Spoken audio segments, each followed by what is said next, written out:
Hey, what's up guys? Nakatikim na ba kayo nito? Tara, samahan nyo ako.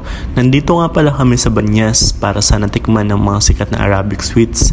Hindi namin nakalain na papayagan din kami makapasok para makita namin kung paano ginagawa ang iba't ibang mga Arabic sweets. Katulad nito na parang pancake lang sa atin. Nilalagyan din nila ng honey, cheese o kaya ng chocolate tulad ng Nutella. Nakaka-excite, di ba? Ito naman yung tinatawag nila na argag.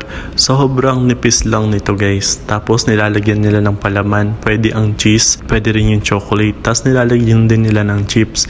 At patapos nun, yun parang sinusunog nila para maging malutong. At ito nga, ready na. At pinatikim na to sa akin ni Kuya.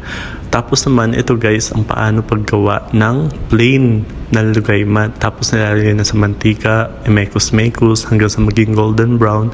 At tapos lalagyan ng honey, sesame seed o kaya kung anong flavor. Sobrang saya ko dito dahil na-experience ko kung paano gumawa ng lugaymat. Tinanong ko kung approve daw. Kayo guys, kung gusto yung tikman ng mga Arabic sweets, meron din sila dito sa may airport road. At meron din sila dito sa may bandang Marsamina. Dahil nga nag-crave kami kinabukasan, pumunta na kami dito. At talaga naman, yung favorite ko ang aking in-order. Syempre, walang iba kundi yung lugaymat at yung parang pancake. Ayun lang, see you on our next video. Bye!